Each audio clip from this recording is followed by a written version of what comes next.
Há bastante tempo, o pastor Ranieri, um amigo pessoal, ligou para mim e disse: você não se animaria a fazer a semana de oração no UNASP? Falei para ele: Ranieri, você tem que pedir isso para um jovem, porque uma semana de oração no UNASP significa um ano de trabalho. Ele disse: não, mas vem. Falei: infelizmente meu programa está todo cheio, mas eu posso arrumar um fim de semana. Ele disse: então me avisa. E um dia apareceu um fim de semana, porque amanhã tem um casamento importante de um membro da família, e eu vou fazer o casamento em Brasília, e teria que estar aqui no Brasil. Então liguei para ele e falei: eu estou indo para lá. E ele me disse: que data? Essa data? Não, me disse, tem uma caravana da Esperança lá em Cuiabá. Falei: bom, é a única data. Mas você poderia vir mesmo não estando eu? Falei: não se preocupe, você não precisa estar. Vai lá, faz a caravana. Então não achem que é falta de cortesia do pastor Ranieri o fato de ter me convidado e ele não estar aqui. Mas ele já tinha se comprometido com antecedência. Mas esta era a única data que eu poderia estar aqui. Estou com muita alegria. E agradeço ao pastor Ranieri pela oportunidade. Aqui tem muita gente linda que forma parte da minha experiência passada. Tem muitos pastores já aposentados como eu.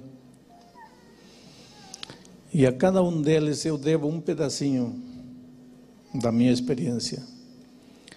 E eu não vou poder ter a oportunidade de abraçar todos vocês. Quero que me desculpem por isso. E quero que saibam que todos os que passaram por minha vida de alguma maneira, no trabalho, no relacionamento, têm deixado alguma marca, alguma contribuição para ser o ser humano que sou, o cristão que sou. O homem que se atreveu a me chamar do Peru quando ninguém me conhecia aqui no Brasil, o pastor Paulo estava, não, que deve estar aqui, não sei. O pastor que se atreveu a me nomear diretor de jovens de uma união, o pastor Floriano Xavier dos Santos, que não sei se está também aqui. E assim como ele, está lá. Que bom, pastor. Olha, é uma alegria. Esses dois homens, pastor Paulo, pastor Floriano, significam muito, muito na minha vida. E assim como eles, eu já abracei Jeff, Teosmundo, tantos outros pastores, pastor Perestrelo, que foi meu primeiro tesoureiro aqui no Brasil. Tanta gente querida, quem eu não posso esta manhã poder abraçar pessoalmente, mas obrigado por tudo que vocês significaram, pelas pegadas que vocês deixaram na vida de muita gente, inclusive na minha. Quando eu era jovem, não? E imaginem, eu já estou aposentado, Natanael, estou orando por você, um grande amigo, tanta gente linda aqui. Bom, vamos abrir a palavra de Deus, queridos. Romanos capítulo 5. Deixem-me, eu decidi pregar 2 sermões de Romanos, esta sexta e sábado aqui. Deixem-me pregar o versículo 5:1, Romanos 5:1. O livro de Romanos, honestamente, queridos, daria para pregar se um pastor decidisse pregar somente o livro de Romanos, e se ele pregar todo sábado, quarta, domingo, eu acho que em menos de 3 anos ele não acaba o livro de Romanos, pela riqueza deste livro. E ele cobriria praticamente as doutrinas da igreja e cobriria os princípios da vida cristã de uma maneira admirável. O versículo 1 do capítulo 5 diz assim: justificados, pois, mediante a fé temos paz com Deus por meio de nosso Senhor Jesus Cristo. Já que tem a Bíblia aberta, leiam o último verso do capítulo 4. Diz assim: o qual foi entregue, está falando de Jesus, o qual foi entregue por causa das nossas transgressões e ressuscitou por causa da nossa justificação. E o versículo 1 diz: justificados, pois. Interessante, há uma conexão. Até o capítulo 5 de Romanos, no capítulo 1, 2, 3, 4, Paulo fala da necessidade da salvação. Paulo tenta conscientizar o leitor de que precisa ser salvo. Ele está mal, o ser humano está mal, está deteriorado pelo pecado. No capítulo 1, especialmente, ele apresenta um quadro triste das depravações, das misérias do ser humano sem Deus. Ele tenta, nos primeiros 4 capítulos, conscientizar de 3 coisas. Primeiro, você precisa de Deus, você está perdido, você está arruinado, você está deteriorado, teus sentimentos, teus pensamentos, teus relacionamentos, está tudo mal por causa do pecado. Então você precisa de Jesus. E essa justificação que Jesus vai te dar é unicamente pela graça. Agora, a partir do capítulo 5, Paulo começa a falar dos benefícios da salvação. Dos benefícios da salvação. Interessante. Ele não apresenta primeiro os benefícios da salvação como uma bala, como um chocolatinho, como uma sobremesa, dizendo, olha, veja o que te espera. Não. Ele primeiro começa a epístola aos Romanos conscientizando da miséria do ser humano. Entende por que você precisa ser salvo. Como dizem na gíria, cai na real, acorda. Não acha que você é bom, como o humanismo de nossos dias ensina. Não acha que você está em progresso. Pelo contrário, você está em deterioração permanente. Interessante que hoje muitas vezes se enchem em estádios, auditórios enormes, apresentando, olha os benefícios. Você não vai ficar doente, você não vai ter isto, você não vai ser pobre, você vai sair das dívidas. Isso também é parte do Evangelho, querido. Às vezes nós, como igreja, somos tímidos em apresentar os benefícios da salvação. Achamos que nesta vida o cristão tem que sofrer, tem que chorar, porque a nossa glória está lá nos céus. Não é verdade. Não é verdade. É verdade que nesta terra haverão aflições. Mas que o cristão tem que se rastejar no mundo, não é verdade.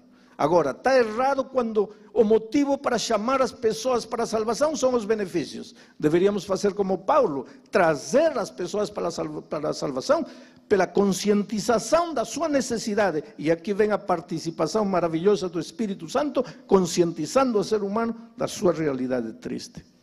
Mas esse não é o meu tema, não vou analisar a Epístola aos Romanos. Meu tema é o capítulo 5, verso 1, e mais especificamente o termo paz. Diz, justificados, pois, mediante a fé, temos paz com Deus. Paz com Deus. Paz. A paz é o contrário do medo. O medo é ansiedade, é incerteza, o medo te amputa, te incapacita, te enfraquece, o medo te aniquila, o medo, a pior arma que o inimigo tem para destruir o ser humano é o medo. A paz é o contrário. Agora, pensa nisto. O primeiro sentimento negativo que o inimigo colocou no coração do ser humano quando pecou foi o medo. O medo. O primeiro sentimento negativo que o inimigo colocou no coração do ser humano quando caiu foi o medo. Era como se o diabo dissesse assim, colocando medo no coração do homem, não preciso fazer mais nada para destruí-lo, porque ele sozinho vai se destruir, ele sozinho vai acabar, ele sozinho vai se aniquilar. O medo Agora, quando você vai a Jesus, diz Romanos 5:1, quando você vai a Jesus e é justificado por Ele, o primeiro sentimento que Deus coloca na tua vida é a paz, o contrário do medo.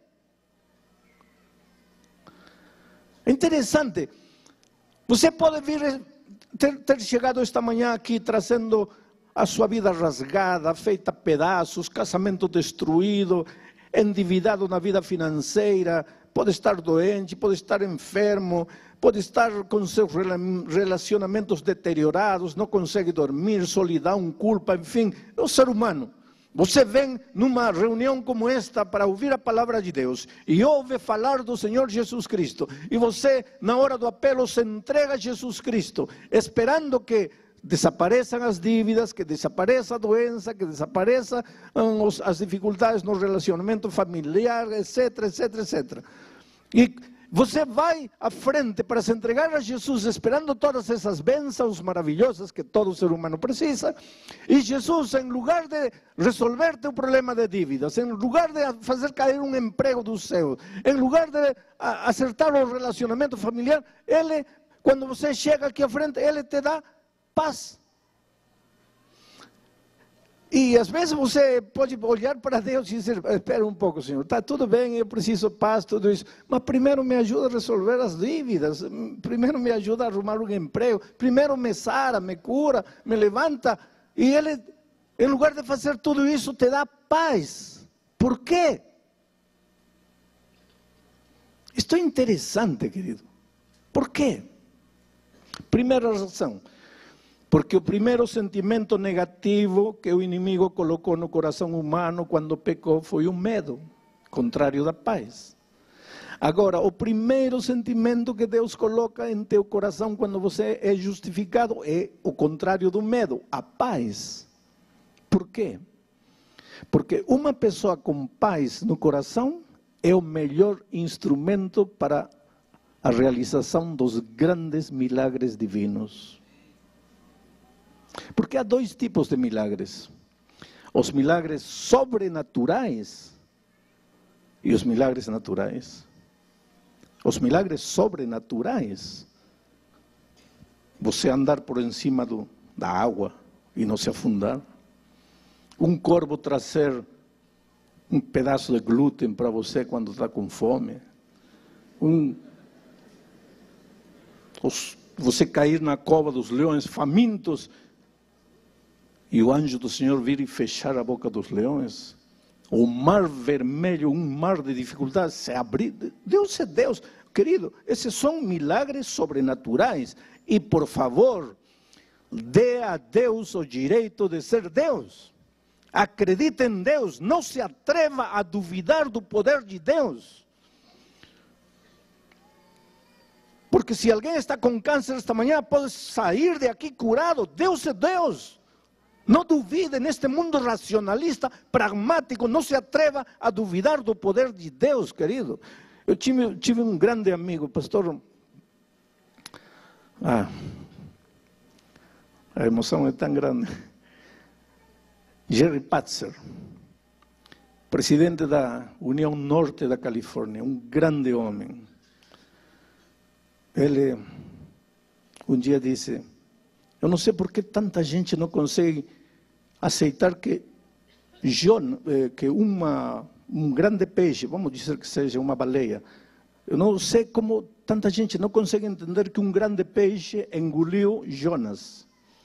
O teve dentro da barriga 3 dias, não o digeriu, e 3 dias depois o jogou vivo. Ele dizia: eu não entendo como tem gente que não pode aceitar isso. Porque conhecendo o Deus que conheço, dizia ele, se a Bíblia dissesse que Jonas engoliu uma baleia, a teve na barriga 3 dias, não a digeriu, e 3 dias depois a jogou viva, conhecendo o Deus que tenho, eu acreditaria. E não entanto, meu querido amigo Jerry Patzer morreu com um câncer na flor da vida. Como você entende essas coisas? Querido, Deus é Deus e pode fazer milagres sobrenaturais na hora que Ele quiser, quando Ele quiser, com quem quiser e porque Ele quer. Milagres divinos sobrenaturais não são atribuições humanas. Mas a maioria dos grandes milagres divinos são milagres naturais.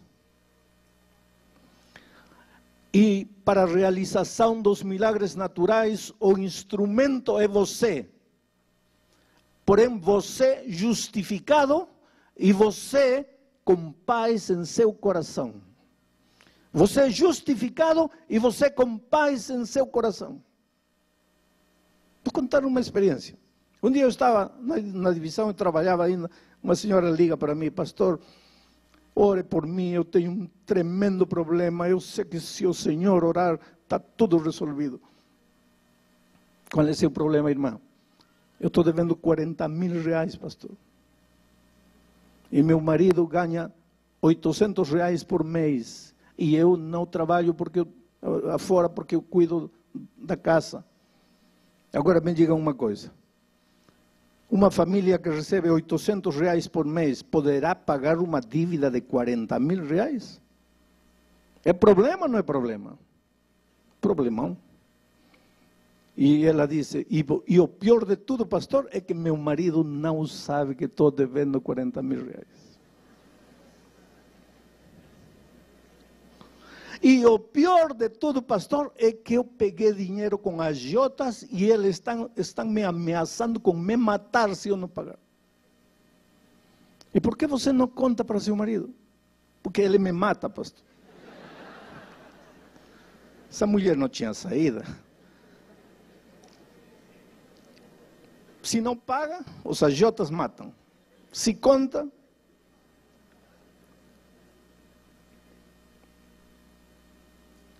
falei, tudo bem, filha, vou orar por você. Qual é o seu problema? 40 mil reais, pastor. Não. Eu estou perguntando qual é o seu problema. 40 mil reais, pastor. Não, filha, você não está entendendo. Você deve 40 mil reais. Isso eu sei. E eu creio em você. Eu estou perguntando qual é o seu problema. Pastor, 40 mil reais. Eu não estou mentindo, pastor. Para que eu ia ligar para o senhor para mentir? Falei, filha, quer dizer que se eu fizer uma oração e o senhor mandar um corvo trazendo no bico 40 mil reais, teu problema está resolvido. Ai, pastor, estaria resolvido. Filha, teu problema não estaria resolvido, porque teu problema não são os 40 mil reais. Pastor, sim, não, filha. Teu problema é outro, teu problema está no coração. Por que você se empresta dinheiro quando você sabe que não pode pagar? Por que você oculta a verdade de seu esposo? Você traz uma ferida no coração e você não percebe. E enquanto essa ferida não for curada, teu problema não está resolvido. Porque Deus te manda 40 mil reais hoje, próximo ano você vai me ligar, pastor, 10 mil reais. Aí, 6 meses depois, pastor, 5 mil reais. 5 anos depois, pastor, 50 mil reais. Teu problema não é dinheiro. Não estou dizendo que não precise. Não estou dizendo que você não deve. Teu problema está no coração. Há uma ferida que sangra e se manifesta no fato de procurar dinheiro quando você sabe que não vai pagar. Ela começou a chorar no telefone. E me disse, pastor, o senhor é um profeta. Mas por que, filha? Eu disse, pastor, o senhor acaba de descrever minha vida. Eu nasci no interior de Pernambuco, numa cidade pequenina. Meus pais eram pobres. De criança eu só ouvia 3 coisas. Não se pode, não tem dinheiro, somos pobres. Queria um picolé, somos pobres, não tem dinheiro, não se pode. A escola ia de excursão, somos pobres, não tem dinheiro, não se pode. Pastor, isso me massacrava. Somos pobres, não tem dinheiro, não se pode. Aí quando eu fiquei maior, eu comecei a gastar. Mas que dinheiro? Aprendi a me emprestar dinheiro. E gastava. Pastor, um dia chegou um momento em que eu devia a metade da cidade pequena onde eu morava. Eu não podia sair na rua que alguém já estava me cobrando. Aí pensei, que faço? Saí na rua, na estrada, uma noite, peguei carona com um caminhoneiro, vim para São Paulo. Cheguei em São Paulo. E quando cheguei em São Paulo, levantei as mãos para cima e disse, graças, meu Deus, aqui vou começar de novo. Como vai começar de novo, deixando lá? Oh, querido, jamais se começa de novo sem consertar o passado. Não tem jeito de começar de novo. Começar de novo. Se consagrou a Deus, começou a orar, a estudar a Bíblia, conheceu na igreja um jovem cristão, casou com ele, cristão, bom menino, mas ganhava R$800. Veio um filho, veio outro filho, e agora estava devendo R$40.000. E agora? Ia fazer o quê? Fugir de São Paulo, ir para Tóquio. E quando devesse a metade de Tóquio, ia ir para onde? Para a Lua.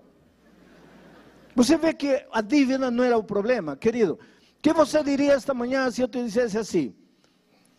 A enfermidade que você tem no corpo não é problema. Aí você diria, pastor, para você não é problema, porque você está bem. Mas olhe para mim. O que você diria se eu te dissesse hoje que a falta de emprego não é problema? O que você diria se te dissesse que o fato de você não conseguir uma noiva, um noivo, não é problema? O que você diria se eu te dissesse que o fato de o casamento estar se fazendo pedaços, que nesse relacionamento deteriorado, a tua esposa não é o problema, o teu marido não é o problema? O que você me diria?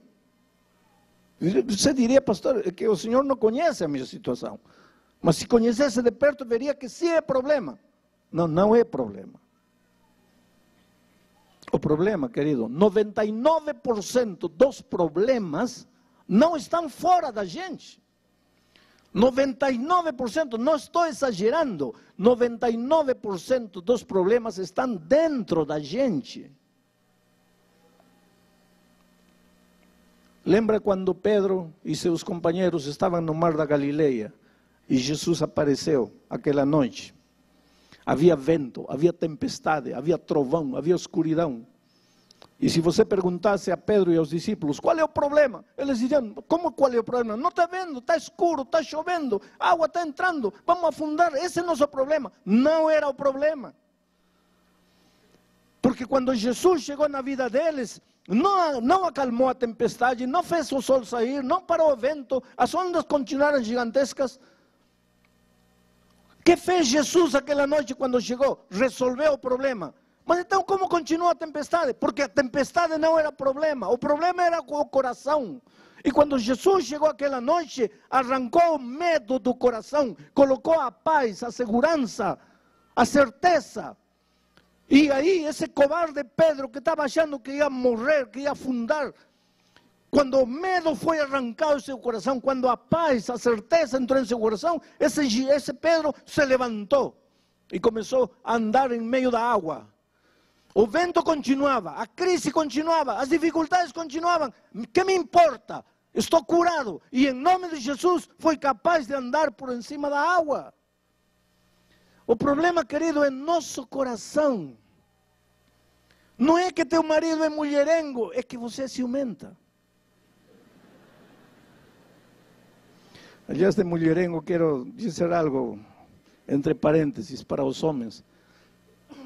Espero que não haja nenhum mulherengo aqui. Mas os psicólogos estão discutindo ultimamente que uma das causas que levam o homem a ser um mulherengo é o medo. Que é isso? Medo. Medo de quê, pastor? Medo de não ser homem. E como tem medo de não ser homem, precisa se afirmar como homem. E a melhor maneira de se afirmar como homem, sai com uma, sai com outra, e em cada saída o que está gritando seu inconsciente é: sou homem, sou homem, sou homem. Quando você é homem, não precisa se afirmar, você é homem. Mas tem que ter paz no coração para isso. Se você não tiver paz, pois está mal. Paz no coração. E quando você vai a Jesus, a primeira coisa que ele faz é arrancar o medo que o inimigo te colocou e agora coloca paz em teu coração.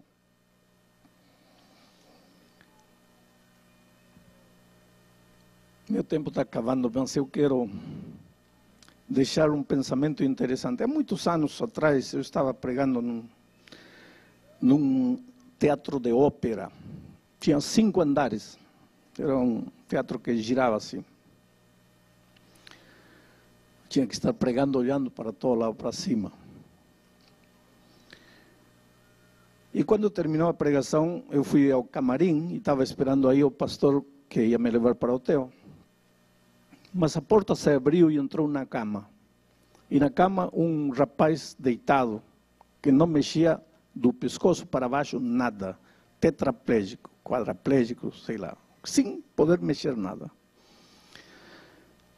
Eu conhecia a história porque já tinha me contado. Nasceu e cresceu na igreja aquele menino. Quando foi para a faculdade, para a universidade, ele um dia achou que seus pais estavam errados, que a Bíblia estava errada, que o Evangelho foi uma etapa na vida dele, que ele já tinha superado tudo isso, e ele saiu da igreja, ria dos pais, burlava de todo mundo, caçoava de todo mundo, não queria saber nada com Deus, nada com a igreja, nada com a Bíblia, nada com o Evangelho. Um sábado de manhã, enquanto os pais estavam no culto, como hoje, ele estava na beira do rio com amigos, bebendo cerveja, dançando, fumando, felizes da vida. Lá pelas 4 da tarde já tinham bebido bastante, comido bastante carne, a mente já estava embotada. Já. O problema do álcool é esse, que chega um momento que você não sabe o que está fazendo. Perde a noção do risco, do perigo, então decidiram se jogar no rio de uma altura aí de 4 metros, e como a água estava meio turva, eles não perceberam que havia uma rocha, quase a flote. Ele se jogou, foi o primeiro, e caiu de cabeça na rocha. E literalmente se partiu o crânio. E ficou quase 1 ano entre a vida e a morte, os médicos para salvar, lutando. E finalmente saiu do hospital. Mas saiu condenado não a uma cadeira de rodas, condenado a uma cama para o resto da vida. Tornou-se uma criança. A coitada mãe cuidava dele para tudo, porque ele não conseguia fazer nada, mexia apenas a cabeça. Agora, em lugar de se arrepender ou ver isso como uma oportunidade para voltar a Deus, ele se revoltou muito mais contra Deus. E começou a insultar e a xingar a Deus. Eu nunca vi na vida alguém xingar a Deus como ele fazia. Mas com palavras assim feias, horríveis. E não é só isso, ele gritava com os pais. Ele dependia para tudo da mãe e agredia a mãe. O pastor visitava, não queria pastor, os jovens foram a cantar para ele, não queria nada de nada. De cada 10 palavras que falava, 8 eram palavrões. Revoltado com a vida, revoltado com Deus, revoltado com todo mundo. Aí cheguei para pregar. E os pais, coitados, disseram: olha, se o pastor Bulhão fala com ele, talvez aconteça alguma coisa. Não é assim. A vida não é assim. Trouxeram ele. Ele já entrou me xingando. Nunca tinha me visto na vida. Já entrou me agredindo. Eu me aproximei dele, eu entendia, tentava entender a situação em que ele se encontrava, a dor que ele carregava. E disse: filho, veja, Deus te ama. Quero que saiba que Deus te ama. ¿Para que falei de Deus? Foi aí que voltou todas as armas contra Deus. E aquilo já me deixou mal. Ele agredir, falar essas coisas contra Deus. Falei: filho, qual é teu problema? Como qual é meu problema? Está cego? Não está vendo? Qual é meu problema? Falei: o fato de que você está deitado na cama e não pode se mexer, esse não é problema. Ah, não é problema. Então quer ficar, quer trocar de lugar comigo? Quer ficar aqui? Não, não quero. Só que estou falando que esse não é teu problema, filho. Teu problema está no coração. Teu coração está cheio de ódio. E esse veneno de ódio que está enchendo o teu coração está rebaçando. Só que esse teu veneno não faz mal às outras pessoas, mas esse teu veneno está te matando a ti mesmo. Você está morrendo por dentro. Eu sei que tua situação na cama não deve ser a mais cômoda, mas tua pior situação é o coração cheio de veneno, cheio de ódio, de revolta. O que Deus te fez, filho? Ele te empurrou para o rio? Não. O que teus pais fizeram? Vê o amor com que tua mãe te cuida. Por que você agrede ela? Olha, teu problema vai acabar o dia que um dia você gritar a Deus e dizer: Senhor, me entrego, me perdoa, aceito, tira o veneno do meu coração. Mas enquanto esse veneno estiver em teu coração, não tem solução para você. Ele começou a gritar, e começou a gritar com os pais: para que me trouxeram? Eu falei para não me trouxer. E todo mundo levou a cama de volta. Ele bravo. Passaram 5 anos. Cheguei naquela cidade de novo para pregar naquele mesmo teatro de ópera. Terminei de pregar, estava no mesmo camarim esperando o pastor para me levar no hotel e de repente a porta se abre e a cama entra de novo. E pensei tudo de novo. Só que ele trazia um sorriso no rosto. E disse: pastor, não se assuste, não vou lhe fazer nada. E chegou perto e disse: pastor, eu só vim para lhe agradecer. Obrigado, pastor. A última vez eu fui malcriado, eu quero lhe pedir desculpas. Falei: filho, não. Eu acho que quem tem que pedir desculpas sou eu. Eu acho que naquele dia eu não te disse o que você estava querendo ouvir. Ele disse: não, pastor, você não me disse o que eu queria ouvir. Você me disse o que eu precisava ouvir. Mas aquele dia, pastor, eu saí de aqui odiando o Senhor. Odiando-o. Há muito tempo que eu não falava com Deus. Aquela noite eu orei, mas pedindo para Deus matar o Senhor. Porque eu achei o Senhor um homem insensível. Como teve coragem de me dizer tudo que me disse, sabendo que eu não podia me defender? Mas, pastor, até aquele dia todo mundo me passava a mão na cabeça e dizia: coitadinho, coitadinho, coitadinho. E eu me sentia um coitadinho. Mas aquele dia, pastor, o Senhor me disse coisas que me doeram, mas depois, quando eu fui para casa, fiquei pensando. Levei 7 meses, pastor, com esse ódio pelo Senhor em meu coração. Só que sua voz não saía do meu ouvido. Filho, teu problema não é o estado em que você está, teu problema é teu coração cheio de ódio, e esse ódio está te matando a ti, e essa situação vai acabar quando você olhar para Deus e clamar por perdão e suplicar. E pastor, uma noite, na madrugada, eu não conseguia dormir, comecei a chorar a gritos, e disse: Senhor, arranca este sentimento negativo do meu coração, arranca o medo, o ódio, me cura. Meus pais chegaram assustados: o que foi? Aquela noite, pastor, dormi, e dormi tão bem. Quando acordei, percebi que havia sol.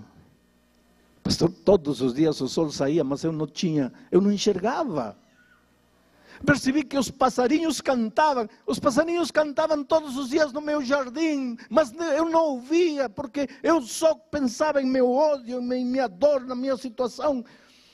Aquele dia levantei os olhos para os céus e percebi que eu estava vivo, pastor. É verdade que não movia nada, mas eu estava vivo.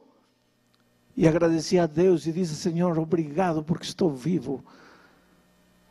Todos os dias, pastor, às noites eu acordo ou durmo dizendo a Deus: Senhor, me faz acordar com alegria, com paz em meu coração.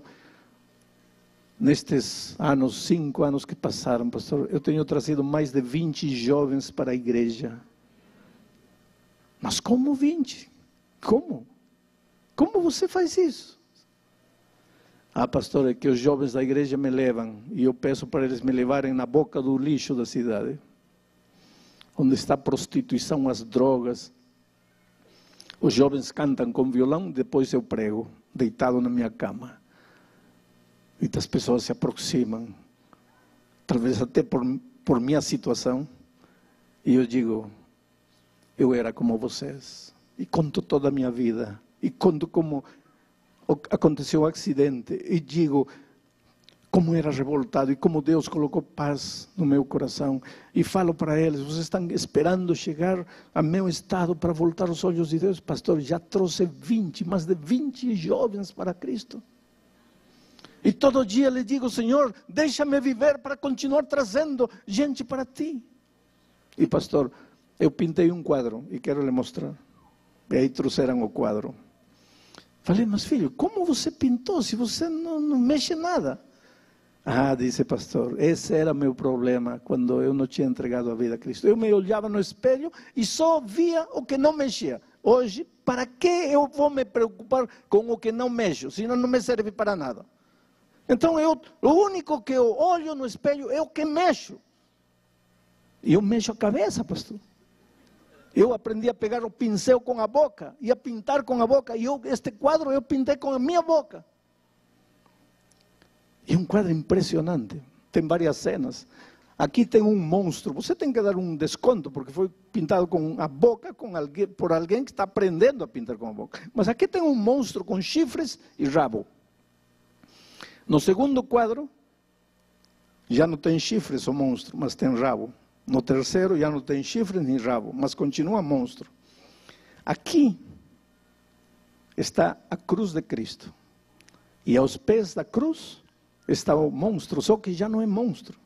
Virou príncipe, é um príncipe. E ele me disse, pastor, esse último aí sou eu quando o Senhor me conheceu. Esse príncipe sou eu hoje, transformado por Jesus. Oh, querido, eu tenho encontrado tanta gente jovem que pode andar, pode correr, pode pular, pode fazer tudo e quer morrer. E diz, pastor, a vida não vale a pena. Para que nasci, para que vivo? E conheço aquele rapaz que não pode mexer nada e quer viver. E todos os dias diz, Senhor, deixa-me viver. Qual é a diferença? A diferença é Cristo. Justificados, pois, pela fé, temos paz.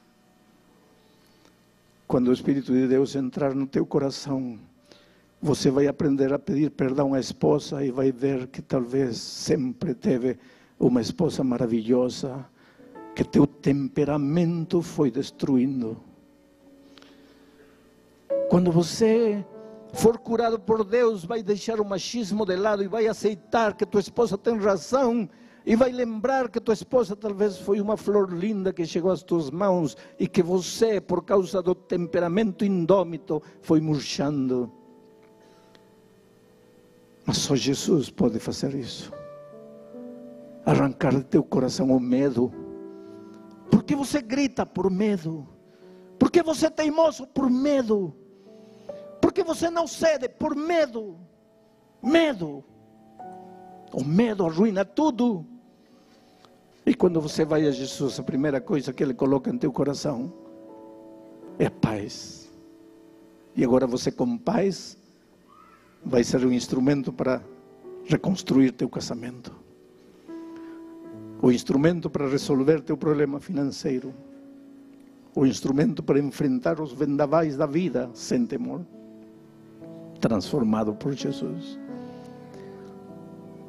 Eu quero fazer um convite, porque a minha natureza de evangelista não me deixa terminar um sermão sem fazer um convite. Este convite não é para as pessoas batizadas, porque vocês um dia já se levantaram, já vieram à frente. Este convite também não é para os que ontem à noite se levantaram, porque ontem à noite vocês já se levantaram e já vieram à frente. Este convite é para você que ontem talvez não conseguiu levantar-se. O que talvez você não esteve ontem, mas esta noite veio. Hoje veio e você precisa se entregar a Jesus. E precisa dizer, Senhor, me cura.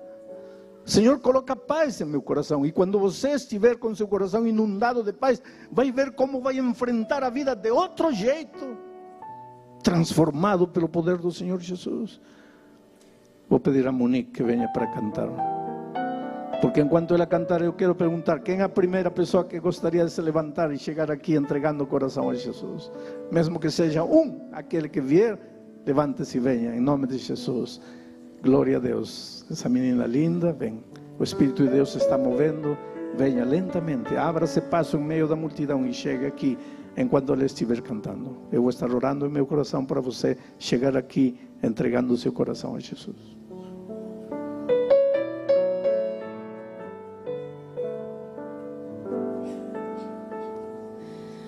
Hoje se ouvirdes a sua voz, não endureçais vosso coração.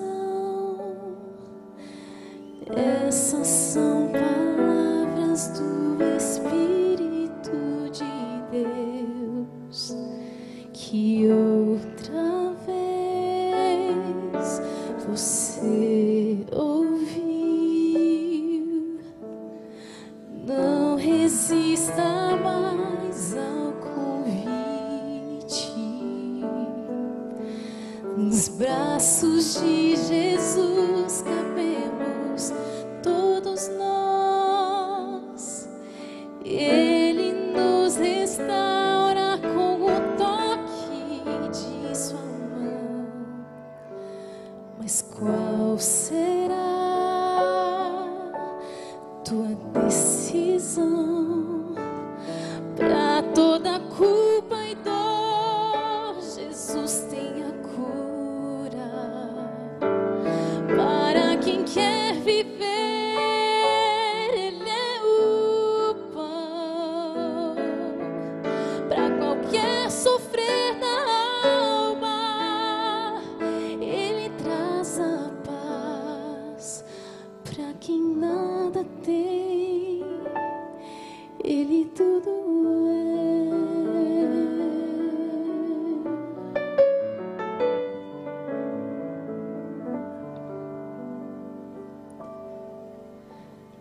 Não resista mais ao convite. Nos braços de Jesus cabemos todos nós. Ele nos restaura com o toque de sua mão. Mas qual será tua decisão? Para toda culpa e dor, Jesus tem a cura. Para quem quer viver, Ele é o pão. Para qualquer sofrer da alma, Ele traz a paz. Para quem nada tem, Ele tudo é. Para toda culpa e dor, Jesus tem a cura. Para quem quer viver, Ele é o pão. Para qualquer sofrer da alma, Ele traz a paz.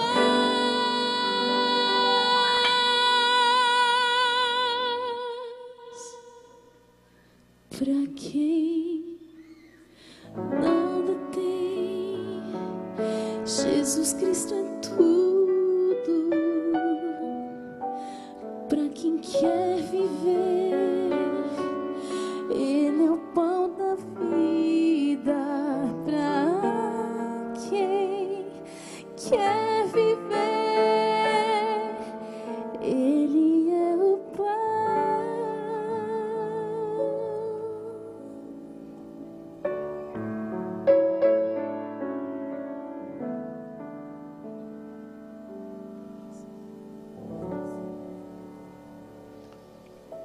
Cheguem mais perto, por favor. Aproximem-se mais. Sube aí na escada. Cheguem perto.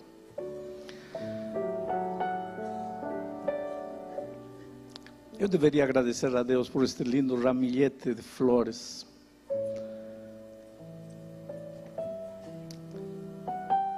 Mas poderia esperar pelo menos umas 12 pessoas mais que se levantarão e virão.